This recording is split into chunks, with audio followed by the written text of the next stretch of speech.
for the first time in our series, but it's BLG that have the counter pick once again here. So a traditional looking draft, right? We're gonna have a classic B1, and well, just like our second draft that Camille you're hinting at is surviving the first ban phase for now. What I will say, I'll steal a bit of the pizzazz of draft talk from you here on this one, JBetto. You talked about the counters to the Camille. The Poppy was the banned, and then now the Camille's banned. So I've actually lost all the snaz of this next upcoming point. So JBetto, what is this B1 going to look like for AL, or what do you want to see? I direct to you. Zillion first BLG. pick. Ah. Nope. This is the flex. No. It is a flex. The Cassiopeia. We've seen Viper play it, and we know Knight can play it. Looks good too in the bot. Syndra something that's up. There it is. Been banned all series so far, so also a flex. I wouldn't even be surprised to see one follow the other depending on what lane it ends up going to. But it means that both drafts are very open in the way that you can approach, because the role is the same, depending, but the lane is going to be different. So Cass will still do the same thing, Syndra will still do the same thing. Interested to see what build AL do go with the Syndra, because I know that been seeing a little bit of the Blackfire Torch, Cosmic Drive, that's still popular. Yep.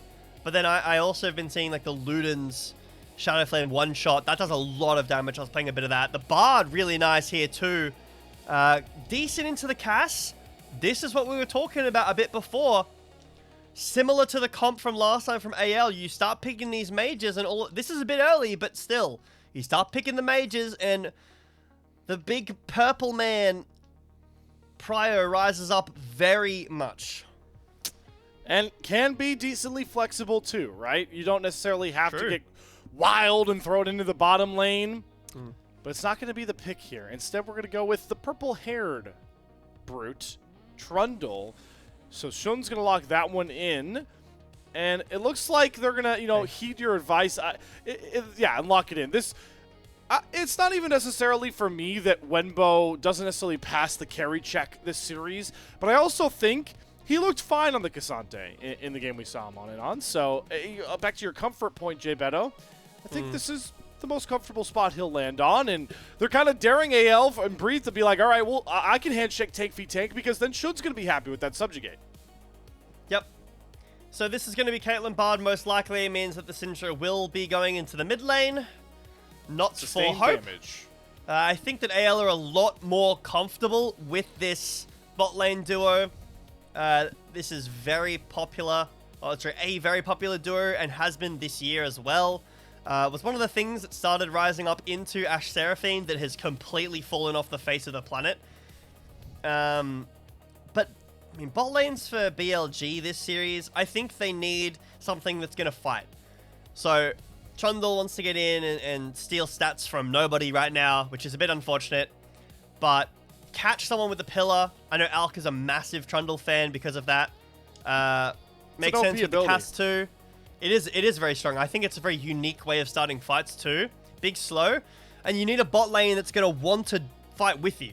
I could see something like a Jhin to go against the Caitlyn as well. It could be an option. You could go something like Ashe, Braum. You could go a Rakan lane, because Rakan is pretty good into Bard.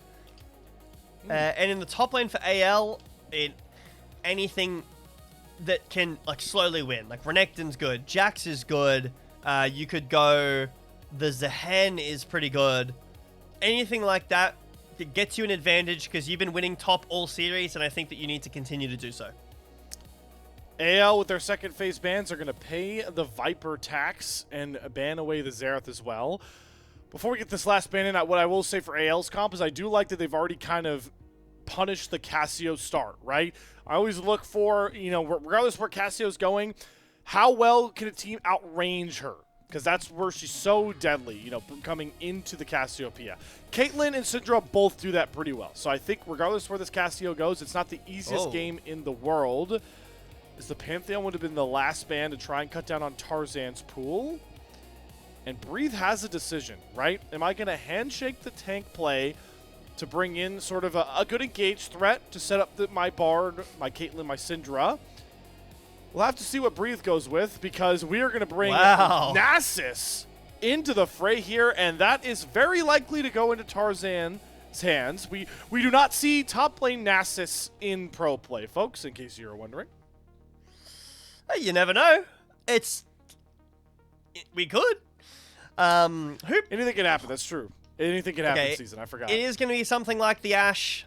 This is not surprising to me at all. Very strong AD carry into Caitlyn.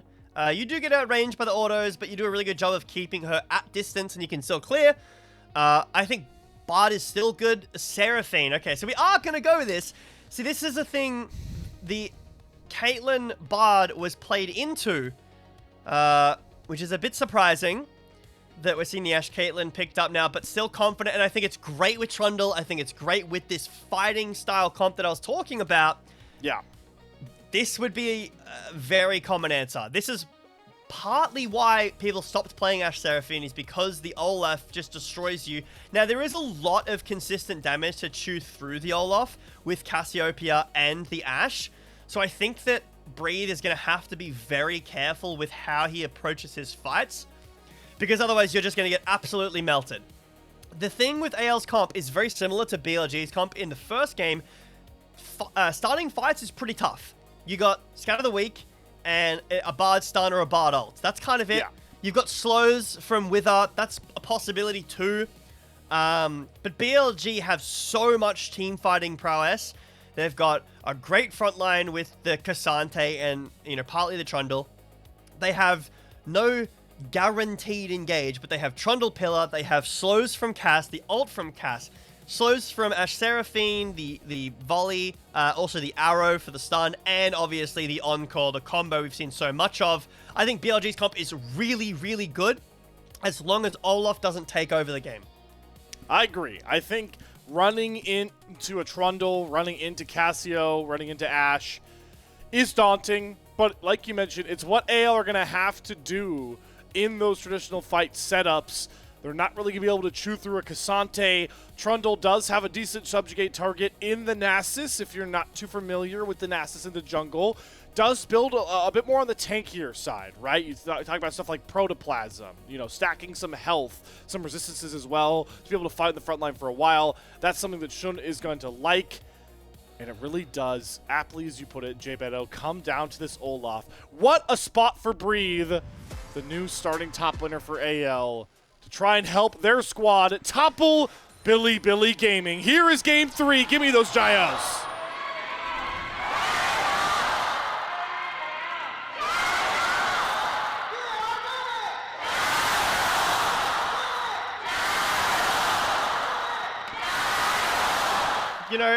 I feel like in Split 1, there were some times where the crowd mics were really, really... Is that the first since 2013? Wow. That's crazy. 4,755 days. That is a long time. I was in primary school, which you don't actually have, but I'm sure you know what primary school is. Different names for the similar things, yes. And similar. You guys have 3 schools. It's a bit strange to me. Yeah, it's a little weird to me too, because some of them, that middle school, it is in fact called middle school, but like the middle of the 3, to refer it to you. Some places it's only 2 years worth, and then you move to another school. Really? Sometimes it's 3. It's definitely a little bit weird, but high school always 9 to 12? Yes. It's just sometimes so it's just elementary school might be longer. Sometimes middle school is 7-8. Sometimes in some places it's 6, 7, 8. But I was in middle school the last time we saw an Nasus jungle, the first year I was in middle school. So that is definitely a blast from the past. Shout out Kael, though, for helping protect Tarzan on his start.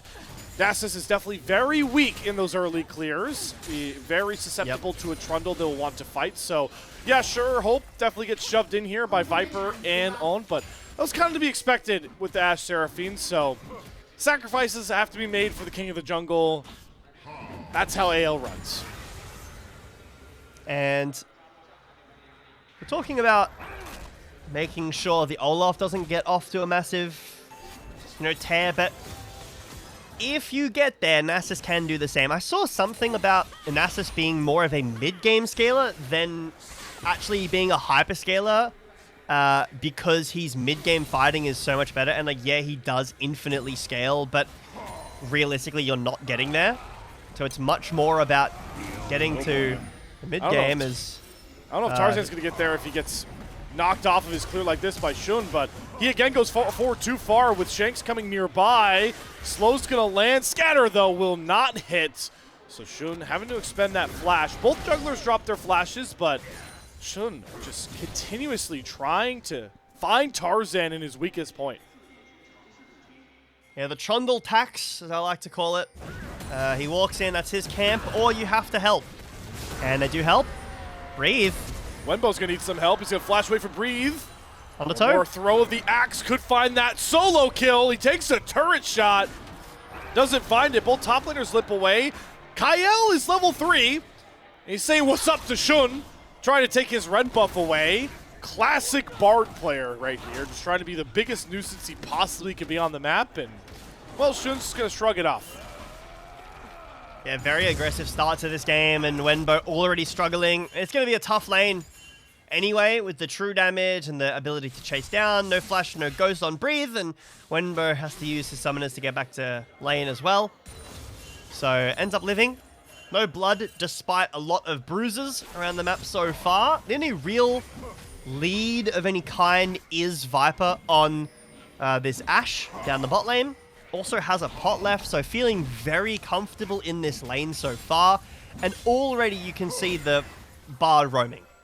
This is a playstyle that we've known about for a long time, and I'm going to say is what really started the roaming support meta completely. Camille definitely up there as well, but the fact that Bard can just do this and have XP for free is, and go around the map very, very fast is very important to the roaming playstyle. It makes him one of the best, if not the best. Good damage onto Knight. Yeah, this is the Syndra into Cassio matchup, which is very Syndra favored. We talk all endlessly about the range difference. Kael, my God, there's one thing to roam, and it's another to just create first blood on your own. Exactly what we wanted to see from Kael. This is what he does at his best, and we're glad to have him not restricted in the 2v2 anymore in the new split 3. First blood to AL. And he'll take that first blood too. That's his kill. He earned it, alright? He flashed, he stunned. I'm taking the kill. That's how I like my supports. But it is a little unfortunate, but it doesn't particularly matter. Shanks is still denying XP. Like, he's up a ton of XP in this early game. It's a massive spoon. Getting plates, getting... Well, he hasn't got a plate yet, but chipping down the plates, getting a little bit of a CS lead, and has a little bit of, 250 gold. Shun will get the dragon, so that is a nice answer back. And Knight still has flash, and both Kael and Shanks had to use their flash. So there is options for Shun to get in. Shun and Knight onto a Syndra with no flash. Yeah, she has the pushback, but you still can... She's still an immobile mage, right? So you can find her with no flash. Probably level 6, which Knight has right now. So look out for that, but... Grub's in a minute 40. I wouldn't even be that shocked to see, like, maybe BLG rotate up, lane swap for it. Nice vision will show Tarzan there, so they know they've got time here for, like, 1, maybe 2 more waves. And then base, if they want to swap, try to get Wenbo onto the weak side. But they're just going to go for this invade right now. Yes. The fabled second spawn of Raptors. We must fight all out. And if an Ashe Arrow lands from Viper... Maybe we can push even further here. The Pillar's going to pull Tarzan back, make him to walk around. The Petrifying Gaze not going to hit onto Tarzan for the stun. And the very small portal gets him safely out. So no kill to be found there. Knight, though, still hunting. Miasma's going to come down here. Shanks looking to trade back with Kael nearby. And we've got Breathe proxying. Meanwhile, he's chilling.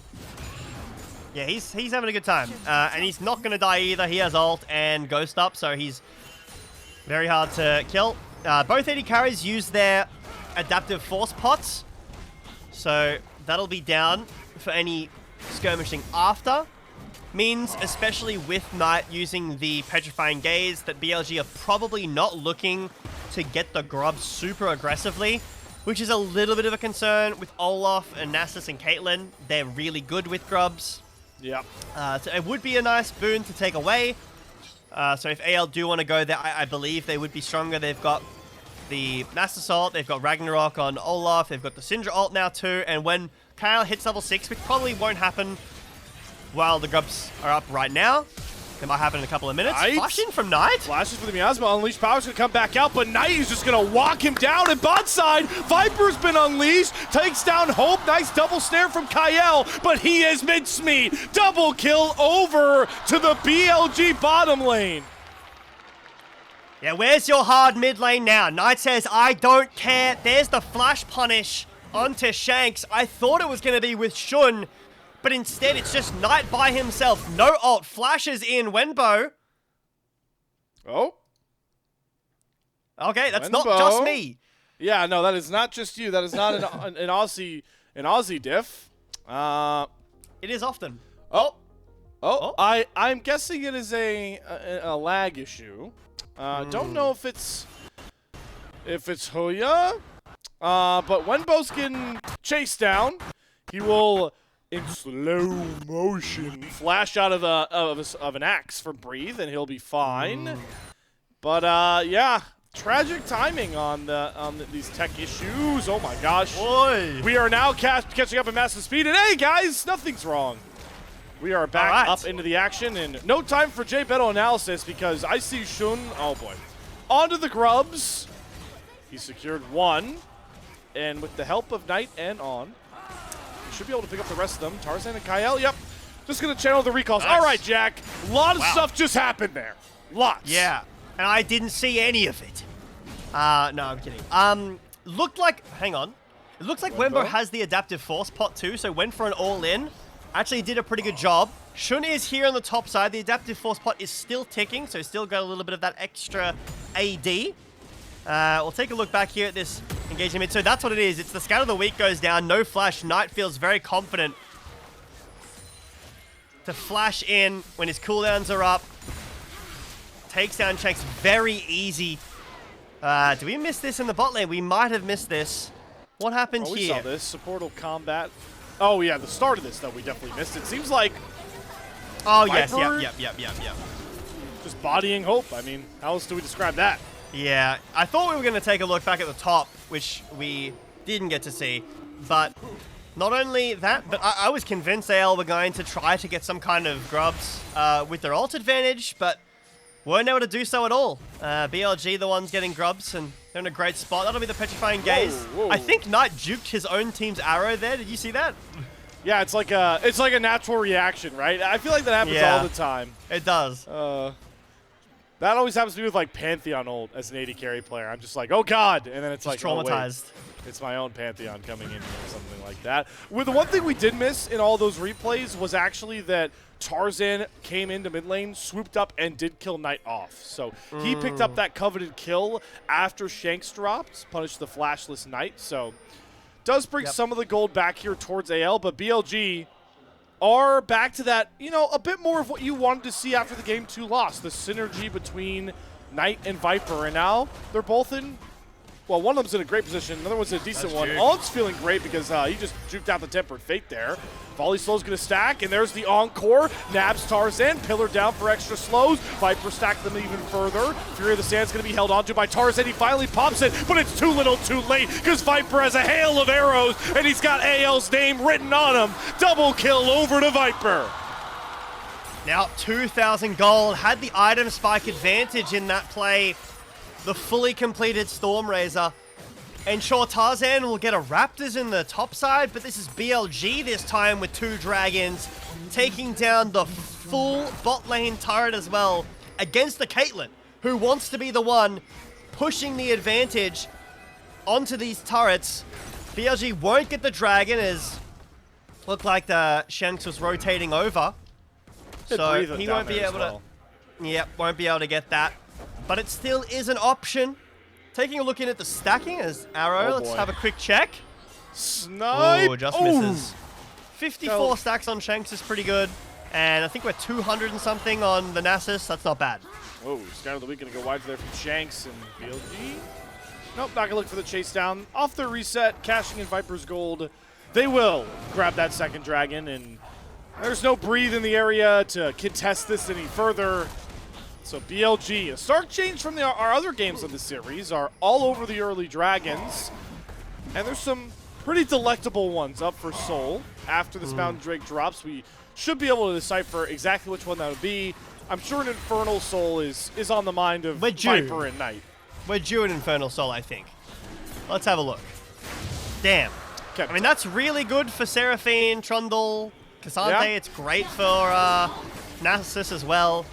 So taking a look at the stacks again, 60, that's second, I think that's W upgrade, so it's Q and W upgrade now for Shanks, and then 300 stacks is pretty good at 13 minutes, I would say. 2,000 gold lead on Viper is pretty scary. He's got boots, he's working towards a Zeal item.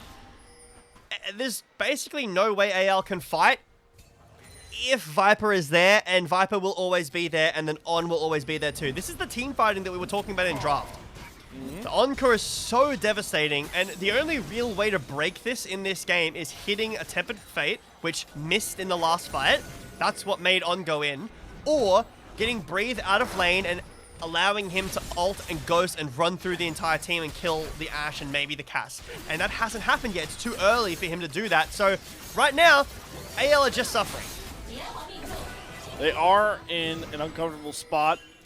And, you know, further speaking on that Olaf chase down point is the bailout for this Viper lead. Want to, you know, give credit to the... Oh, hold on. We're going after Shanks. Double scatter, though, is really important. All right, Shanks is out. Another reason why I love the Stormrazor purchase here, JBetto, is for that extra move speed, right? You get that little burst off of those selected autos.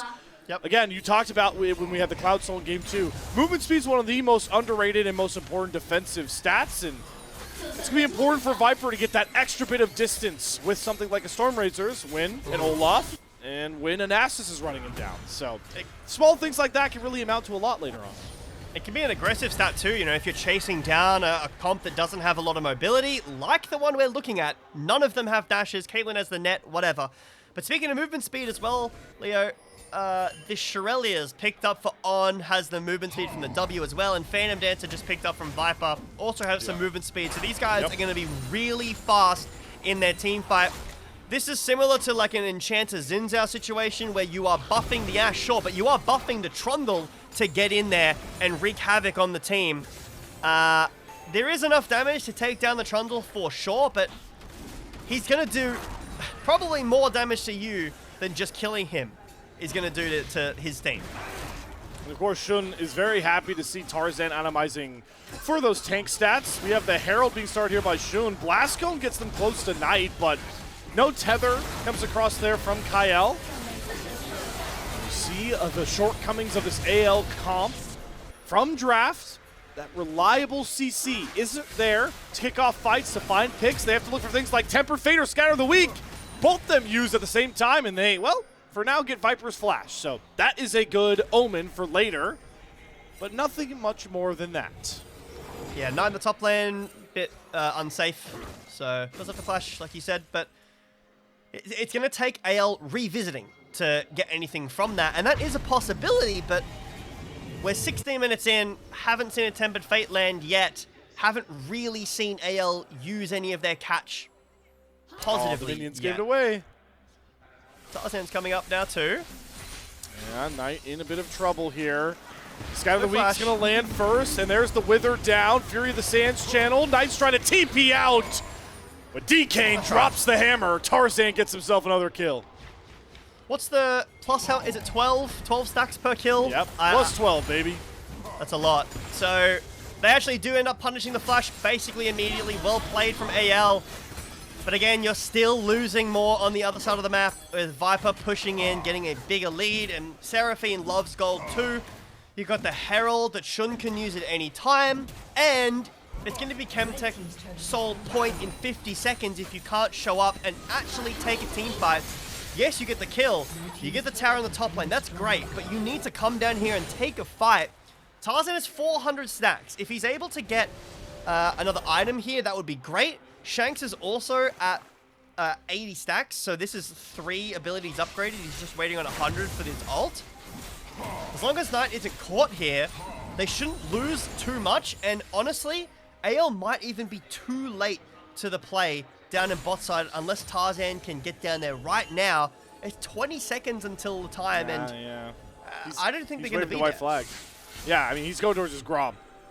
Gromp over Dragon at this point, which is a real slippery slope, right? We've outlined multiple times how difficult navigating fights can be for AL.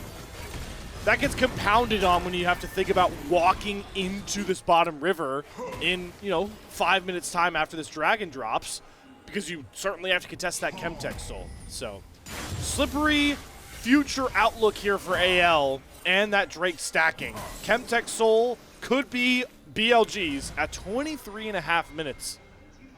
Yeah, that'll be very fast. I understand the idea because Viper is so strong, or Viper and Honor so strong. They've got the Herald for the fight. It's very unlikely you're winning that. So I'm not saying that AL should have rocked up late and entered and lost the game and lost Dragon anyway. But it's just a indicator of a much bigger problem in this game of we aren't really doing a whole lot in general. And because the bot lane was so rough, we don't have a massive lead through top this game.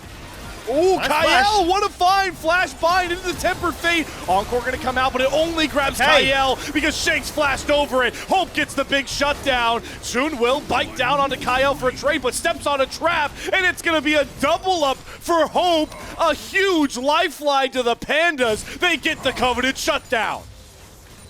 Yeah, like you said, huge lifeline there given by BLG. Viper has flash, and he doesn't use it to get away from Kael. Tries to sidestep the Q anyway, and really good flash from Kael. So take a look back here. Steps over a ward. Flash in and Qs. Viper ghosts, but doesn't have enough time to get away. He probably could have just flashed behind him over the wall, and he was fine. But instead, tries to greet the flash, dies, and then his team tries to salvage the play. Shun flashes in as well, but Hope does damage. Hey, this is like the point of Caitlyn where she's like the weakest, in quotes, where normally she's really strong in the early game and really strong late game. And that middle game is a bit of an awkward position, but she still does a lot of damage. You're giving her the option to set up traps and nets and multiple headshots. And just look at the sheer numbers and the shift we've seen in that aspect, right? Viper was up nearly 2,000 gold. It was hovering like 1.8. It's been halved at this point for Hope, who, like you were talking about the weak stages of Caitlyn, we've gotten over like the first big hump of that, I would say, with this Infinity Edge being completed. Another Tempered Fate here from Kael, going to force out the Ash Arrow onto Hope, who does get double tap snared, but they're just going to blow up Shun. Unleashed Power comes across from Shanks here. They're TPing Breathe in. Are AL just going to rip this Baron? I mean, why not? No jungler up for BLG. Looks like AL are aware that the position isn't hard winning yet, but they are finding these really good catches. This is what their comp... That's unfortunate as well. This is what their comp does so well at doing, and what I was asking to see more of them do, but none of the picks or the catch was landing before. It is now, and partly it's off of BLG's mistakes. The first one where Viper's dead, it's his mistake. He doesn't flash, he walks over a ward that his team easily could have swept. That is one of the most common ward spots in the entire game. Wow, that and Kael's in a really smart position, mechanically plays it well. This time, Shun's caught off and dies. Not the cleanest mid-game from BLG. They haven't lost their lead as of yet, but you can see the way that AL want to take their fights in the way back into this game. It's Kael showing up in the big moments, finding both of those instrumental picks. Exactly what we really felt AL were lacking in a lot of their games during Split 2. Jailing Kael in these classic 2v2 lanes, jailing him on boring enchanters when it comes to the playmaking ability. And now he gets a coveted Bard game And he's willing AL back into it with picks like that. Tempered Fate gonna find on. Encore not gonna hit as a response, but huge headshots are coming out from Hope. TP in for Wenbo. Tarzan caught on the front line with the Fury of the Sands, keeping him topped up. The slow from the Miasma is catching Tarzan on the way out. Ragnarok used just so the Breathe can find his way to safety. And the man that created all the action for AL in these last couple minutes is the only one to find the gray screen. Yep, when you need him most. Knight is the one that rocks up and does so much in that fight. Smite's still available. Tarzan's trying to heal off of the Wolves. Baron's doing a lot to BLG. Scatter gonna get some decent stunts, but Tarzan doesn't have Fury of the Sands. There's no Ragnarok on Breathe. There's no reliable way to kickstart this fight. AL are just kind of sitting, hoping BLG make a mistake, and they certainly don't. Baron secured, and AL have to run all the way down the river because that Chemtech Soul Drake is back up on the map. Knight's not looking to reset. Top side for BLG isn't. Both Own and Viper are sprinting back towards this bot river. Wenbo's gonna face check. The Cassante doing his job, but how tanky really is he? Ace in the hole coming across. Wenbo stands tall, and Viper has found Hope off to the side. Breathe flashed after Viper, but he matches with a flash of his own, and flurries a hail of arrows against Breathe, and the all-out for Wenbo sets up a huge petrified gaze from Knight to find two. A blast code for Kael is the only sanctum of safety as BLG wiped the floor with the Pandas once more. And that might just be the game, Slayer. Baron for BLG for another 2 minutes. Chemtech Soul as well. If the game isn't over right now, it's very close to being over. You lose the Baron. You don't even contest. You want to set up for the Dragon. You're not allowed to. BLG will chase you down and fight you again and again. Viper, the only one of BLG to die. Wenbo doing the heroics that is required of him in this series. Flashes out. Viper goes in on the side. Takes a lot of damage, but he buys space for his team to enter. Arrow goes a little wide, but Hope is so low from Viper chunking him down. Knight and Wenbo going in together. And even though Viper falls down, Shun is full health. And Knight just does so much damage on this Cass. There is the straw that breaks the camel's back proverbially. And there's another kind of look into how Game 1 fell apart for AL. They were in it for so long, and that one mistake, that one team fight setup that just wasn't on par with the rest. And BLG take that inch and push it towards a mile. Now on the Baron power play push, already up about 4,000 gold on that play. Value here for AL, JBetto, is that at least at the top side, Shanks has pushed it out completely. So that wave is at least irrelevant for the time being. Just don't really focus on what mid and bot are looking like, AL fans. Ash Arrow. All right, there's the kills out onto Hope already. Trap line's pretty scary though, so while that's up and while Hope can continuously do that, you're going to need to look for some stuff in mid lane, but it's just Wenbo doing that. So very difficult for him to get the full tower, although the waves will do so. 20 more seconds on this Baron. So this will be the last wave to see how much damage you can get onto the turrets. 10 seconds remaining. I wouldn't expect anything. Maybe BLG just clearing out the jungle, setting up some wards. Could be looking for a pick here as they go back into mid, but again, this is the last wave. Baron has just worn off. Try and see if they can burn through the turret. Oron's going to fish for a flash encore. Not going to hit anything, though. Decent chunks going into Tarzan, but the wave is gone. And there is a no threat to the AL base being cracked for now. And that should really slow down the pace of this game. Yeah, well played by AL on the defense. Not only the traps, but Shanks doing a good job of pushing people away with the Scout of the Week. Pardon me.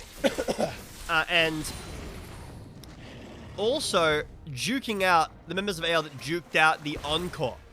That would have been very detrimental. It's a bit ambitious for BLG to go for the tower once the Baron is off, but they do go for it. They don't lose anything other than On's flash, which, to be honest, is important in this game because of the Bard.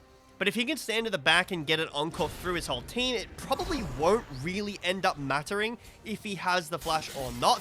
The Chemtech Soul is also going to do massively with the shielding and also making him more tanky. as well as the rest of BLG. So, to be honest, I think this is really just dotting T's and dashing I's, if you get me. Oh, I get you, JBetto, and then some. It's, again, going back to how hard it is to really make these fights work for AL. Now that that front line for BLG feels tanky enough to support the Ashe Seraphine, and like you mentioned, the scaling of that bottom lane fully being online. It's kind of the catch-22 of the AL. In order to find this miracle comeback, to make this a series win, they have to run into BLG, and that's exactly where Bilibili Gaming want them. So how do you overcome such a hypocritical kind of spot to be in? Or ironic, nonetheless. Temper Fate not going to land. They're fishing for Knight. Ashe once again was going to be Kael's used onto Hope. But without that trap line set up and without the threat of a Scatter of the Week, BLG slowly whittle down this tier 2 turret. They're going to go on to Wenbo instead, who eats the entire Unleashed power. The Wither Slow is going to make sure Wenbo's going to have to use any of his movement abilities to get out. He commits the flash. Now he's looking to turn around on a Tarzan. He's going to go all out. I think he's just buying time here and will finally die, but not much to be gained there for BLG. They at least get the top lane tier 2 turret, but just some measly couple 100 gold shillings isn't really what they're looking for. And Wenbo did die fairly late. He has TP, but he's got a 40-second death timer, and it's 20 seconds until Baron. It shouldn't really result in a whole lot, because I don't think AL down 7,000 gold and Chemtech Soul are confident enough to walk in and just start Baron in the face of BLG. But that isn't a great time to die. It doesn't result in anything as of right now, and AL are not in a position to do Baron. BLG covering really nicely with some vision and mid-prio. So hopefully Wenbo will be able to TP back to his team and it not result in a whole lot. Knight's on a flank here. He's spotted. Hope has Cleanse and Flash, so has a little bit of extra confidence to step up on those waves. BLG not going to fully move over towards that Baron. Again, they're trying to play towards the more important objective at this point, which is going to be that Elder Dragon. You can see AL's vision is mostly pushed towards that topside Tarzan just now, seeing how much he can wiggle back into his own jungle. But AL are going to have to fight at this Elder Dragon. You can never afford to give away that coveted Elder Execute. Yeah, this is BLG as well. Nearly having every single objective that is physically possible in this game, which is kind of absurd. This is true Exodia if they do get Elder and Baron, but we'll have to see as AL are around first. They're throwing the pillar down, but it's Tarzan. It's fine. The catch on to Knight. The Mikhails is going to stop that stun early, but they can't re-engage the Wither. And Knight's able to slither out here. He has the Blast Cone to protect him from Tarzan. Fighting line's getting a bit murky here. The BLG are going to reconvene. Be careful here. Hope taking the long way around. Shun picks up the red buff. I thought he was chasing down Hope, but there was some ward that I couldn't see. But not the case.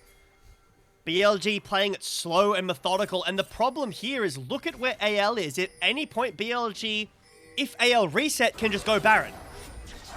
So they're going to spot Shanks on the mid wave here. He does have the teleport, but I don't know how much value that has. Just a couple of steps away towards this dragon pit. Shanks is now going to try and TP, but Knight's hunting him, trying to see if he can catch him, trying to rotate over here. Shanks, there's just no way to expect this, but the fairy lights are going to actually show him that Knight was all the way up in his grill. BLG still have the aggro of the Elder. AL, they need to secure this Elder Dragon. It can flip any game. We've seen all these comebacks surround good old Greybeard, but the aggro is dropped by BLG. They're still just a bit too cautious about straight up 50-50ing this, despite the goldie, despite everything. Yep. They're not willing to give an inch. Well, they have the sustain with the Seraphine, so these long fights, they're happy to take, poke and prod and see if they can make AL make a mistake, whether it's Shanks TPing in a bad spot or whether they can find a pillar onto somebody like Tarzan here. The arrow. Arrow, it catches on to Kael. He doesn't have the Mikhail's up, and he's done for. Nice catch from Viper, and one of the few last remaining engaged tools for AL is now off the board, and Shun is showing some confidence. He's going to subjugate onto Tarzan. Hope is trying to cleanse the pillar slow, but the flash encore brings in two. Own's very own Siren Song lures AL to their own demise. And that should be it, Slayer. Very nice engage. Arrow onto Kael. Nothing he can do, like you said. No Mikhails that was used earlier. BLG bide their time. They don't need the Elder. They don't need the Baron at the end. But they do need the first seed. They still look to retain an undefeated series score early in to split 3 here. Wenbo going to put the bow on top of it, finishing off Shanks. Breathe is going to get on top of Viper and finally do what Olaf was drafted to do. But it's too little, too late to the newest member of AL. They will see their undefeated start to split 3 come to an end. BLG continue the one-sided affair up against the Pandas in 2026. 3-0, go BLG, knocking down AL. I think that Wenbo had a good game in that third game, and that was so important for this game. If Breathe had gotten a massive lead on the Olaf, some of those fights could have looked very different. I think that Knight had a great game too, finding the solo kill onto Shanks, and yes, he did die a couple of times due to not having flash, but he managed to maintain this big lead. And then obviously the bot lane was just a massive gap. It kind of been a gap the entire series, to be honest, but this game was very apparent. Viper is here to play. That was the real, that was the real difference, right? Between game 2 and the 2 wins for BLG. And as much as I want to give it to just Viper, it feels like the bottom lane difference, right, was what came across here. I think that even that statement could be a little bit misleading because I do think Kael played a pretty wonderful Bard game in this scenario, right? We felt like those 2 big catches. He gets the shutdowns onto Viper, finds that pick onto Shun later, but yeah, maybe it was just the Viper diff. In both those games, massively ahead of Hope, and he made AL pay. Yeah, AL in the third game, it was an interesting draft. I think we've been seeing a lot of interesting drafts this series so far. You bet. In this series. But yeah, I think a couple of things needed to go differently. Like, mainly, the bot lane needs to be a little bit more playable, and that should be in that matchup. I don't think you should be that far behind in Ashe Seraphine, and I know that there was jungle intervention. That happens. But you should have jungle intervention when you're playing a Caitlyn lane. Problem is that you're on Nasus, which can't really impact that lane because he wants to farm. And then you've got the top side that could have a massive lead, and that might have been able to bail you out, but also wasn't able to generate a lead against Wenbo's Cassante, which, to be honest, he kind of pulled out of nowhere. Not as in he's never played it before, but the performance he kind of pulled out of nowhere. We wanted comfort. He found it. Looked very comfortable in the pick. What do you know? Cassante, people can play this champion. It's becoming like the top lane champion, I feel like, is Cassante. But yeah, really well played from Wenbo. Bot lane of BLG is really, really strong, which is good to see, because I think that in MSI specifically, they were relying on the mages, and Viper wasn't having a great tournament. And then also this year has been a lot of questions from, like, where is Viper? Where is this bot lane? What is happening? And so far in this split, Xerath has looked great. And I think that Viper's really coming online. Maybe he's feeling finally comfortable in this team. We'll have to see how that goes later on in the split. But I still think AL is a very scary team. Put up a great fight against BLG. I think some of the drafting is a little awkward, but they can find angles with it. I'm excited to see these two teams face off again the next time. But for now, BLG have the upper hand. BLG indeed do restore that upper hand. I believe we have updated standings to kind of reflect that, if we can throw those up on the screen, production. Thank you very much kindly. And you get a look there at BLG, solely back up at the top, as it has been for so many days, weeks, months of 2026. Yep. This is also partly due to the fact that Top Esports hasn't played 3 games, but everybody else, like AL has, WE has, the other teams have, JDG hasn't, but they're 0-2, so you don't need to talk about that. But yeah, like to see Top Esports play this team. That'll be exciting. And obviously the rivalry between AL and WE. Getting some revenge. Potentially WE getting some more wins against BLG, or BLG putting the WE kryptonite to bed. But we'll have to see. For now, like you said, BLG on top. They've been on top of the LPL the entire year.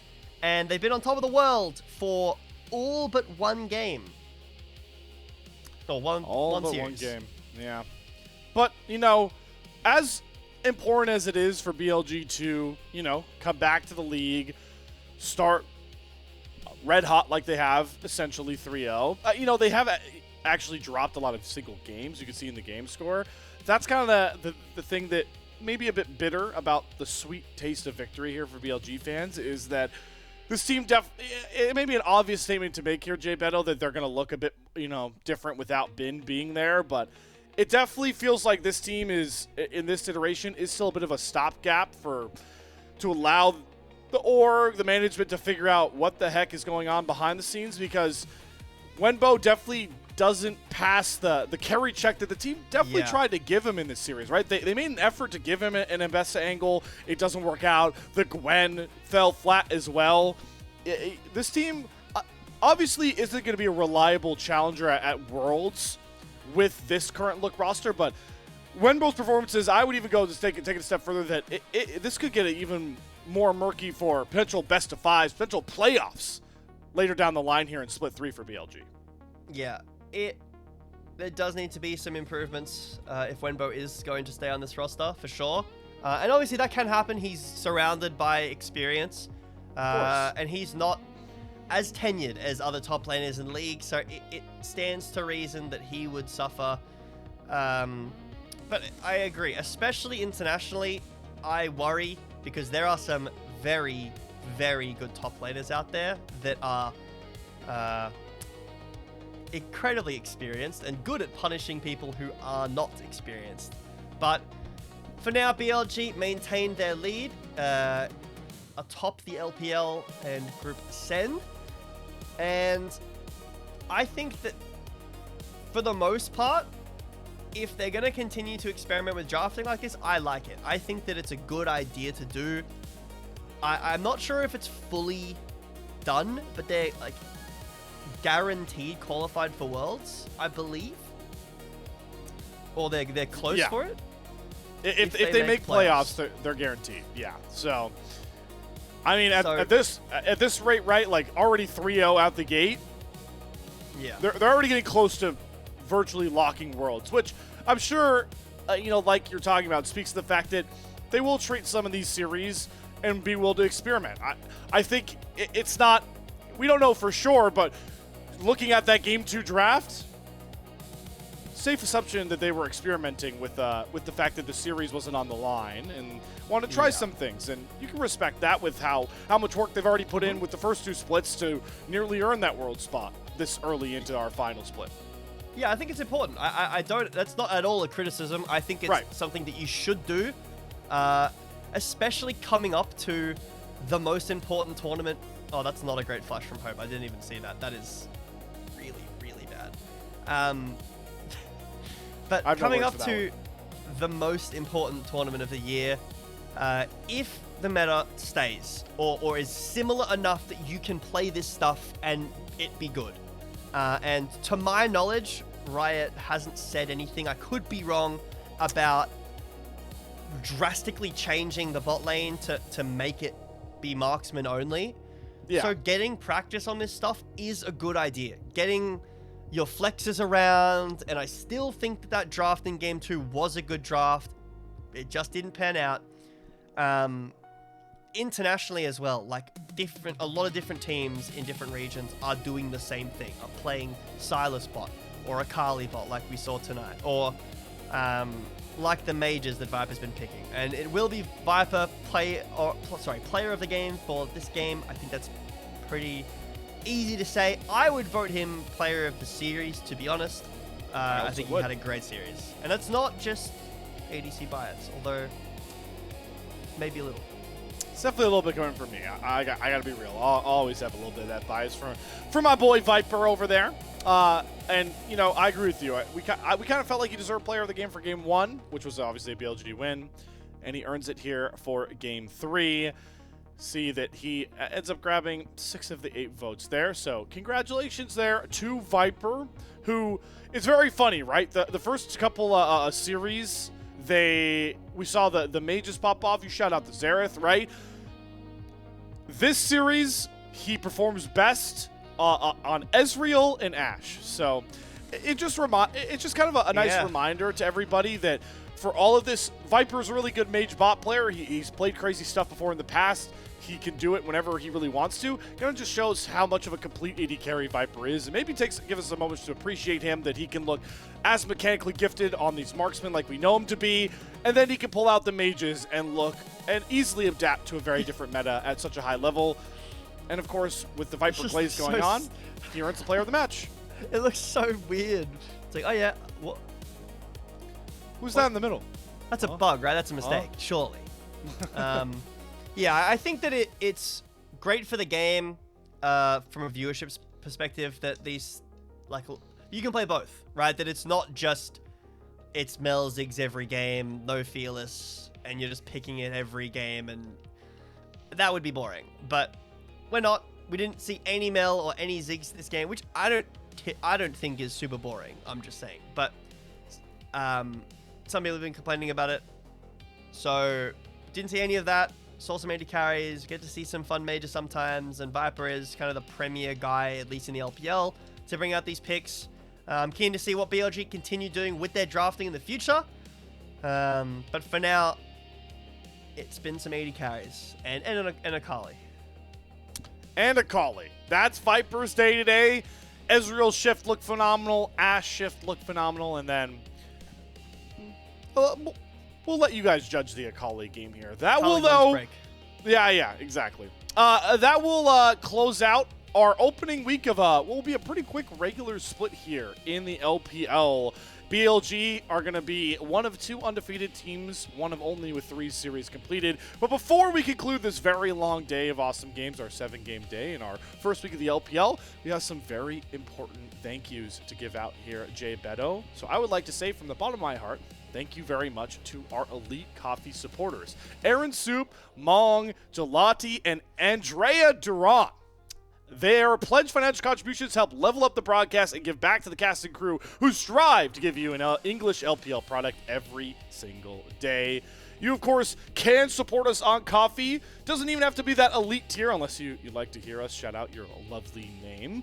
Any sort of support would be very appreciated, as this is a fan-run broadcast. We are run solely by you guys watching, chatting, and, of course, our Coffee supporters. So I've always got to shout out the people that make our jobs possible here, JBetto.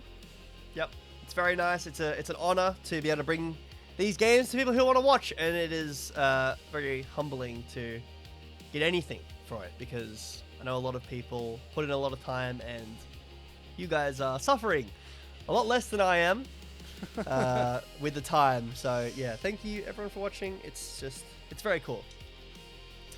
Well, Jack, let me just be the first to say it was very cool to get to cast with you again, my friend, for such a very fun series. We got the 3 games we were asking for, and it did not disappoint. BLG, take the 2-1. We're going to take a couple days off, much needed, as we get back into the swing of things of the LPL schedule that Jack alluded to he's already comfortable on, and us in North America need some adjusting time. That meaning the sun is out and I'm going to be going to bed, if that's the clearest way to say it. But, of course, we will be off for a couple days from the LPL. Make sure to check out the LPL English podcast, though, if you want to see us throw out more of our crazy takes and interesting biases towards the LPL. But until then, make sure to stay locked to our socials to see when more LPL action will be coming your way. And until then, rest up, everybody.